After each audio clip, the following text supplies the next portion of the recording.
About a month ago, I reviewed the Veltrox RB10 RGB light. I thought it was an excellent RGB light for the dollar, but I had a major complaint.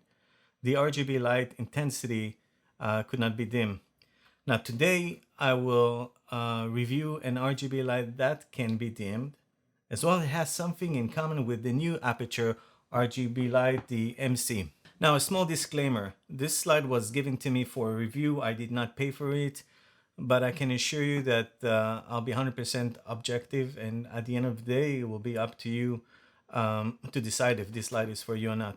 So this is the Weeylite RGB LED light. I have been told it is a Veltrox product, but don't take my word for it. In the box, you'll find the light itself and a cold shoe mount and the USB micro USB cable. The RGB light feels premium as soon as you hold it. Nothing about build quality feels cheap. The housing, the cold shoe, and the buttons are metal. It has two quarter mount threads for the cold shoe, so you can mount it either vertically or horizontally.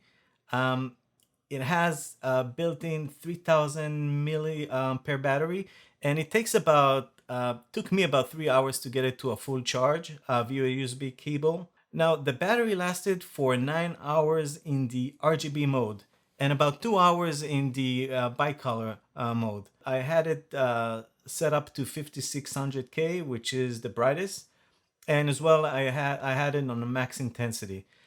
Now this light has a power saving mode, and the way it works, it lowers the light power accordingly to how much juice has left in the battery. And about after 30 minutes of 100% brightness, it drops to 90%. 20 minutes later, it drops to 80%, and so on until it gets to 20%. After 20%, it just dies.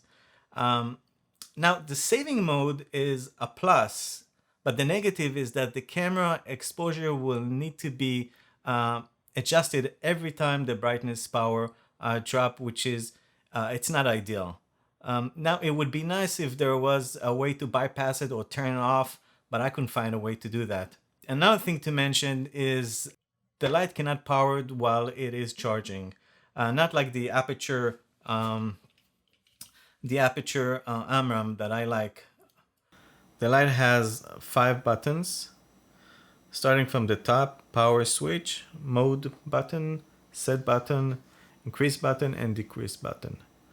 To turn on the light, you need to hold the power switch for 2 seconds. The same thing to turn off the light. The light has 8 modes, and to toggle between those modes, you'll need to click on the mode button, which is the second button from the top. It will cycle through the modes from mode 1 to 8.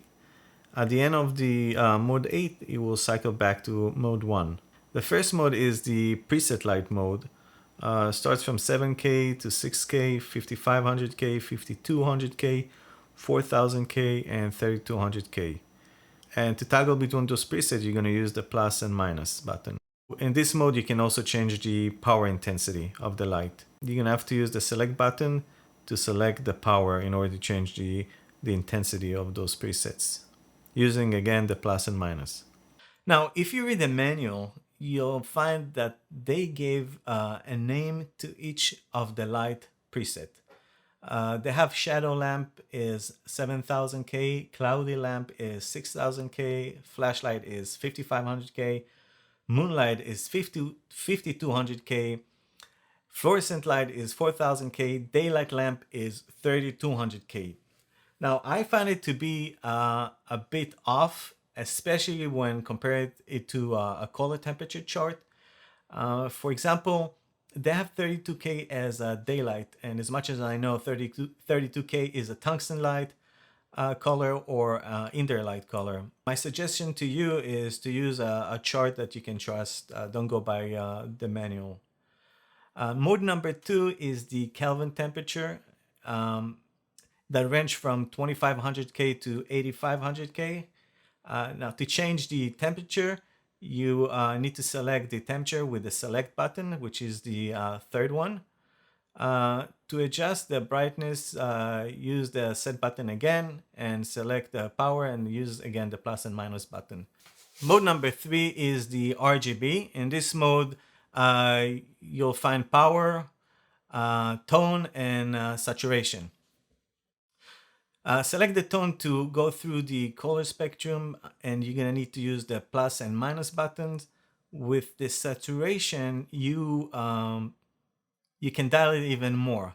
Now, my suggestion is whenever you are looking for a specific color, just make sure that you start when saturation is at 100%, and only after you choose the color you like, then you can dial it up to your like with the saturation. Otherwise, the color selection will be limited. So make sure you are on saturation 100%. Mode number 4 is the RGB. It lets you custom color using the RGB channels. The values of the RGB is 0 to 100%.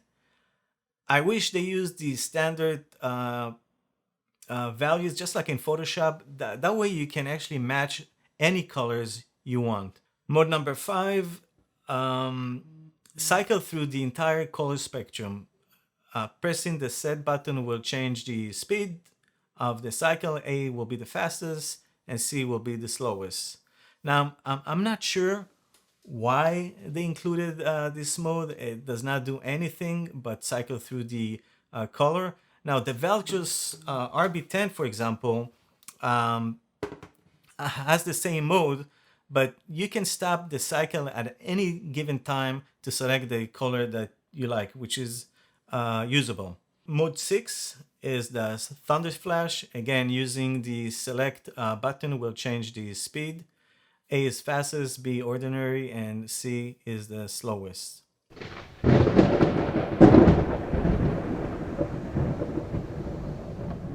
Mode 7 is the warning light. It tries to simulate police cars or any warning light that uses red and blue. You also have 3 speed controls. Mode number 8 is the scene mode. In this mode, there are 8 scenes. Scene number 1 is bars.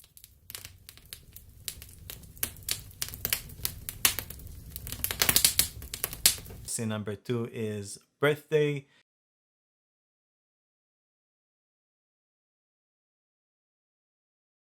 Scene number 3 is fairy tale. Scene number 4 is grassland. Scene number 5 is sea wave.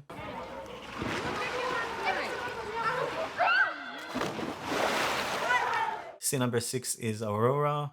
Scene number 7 is movie.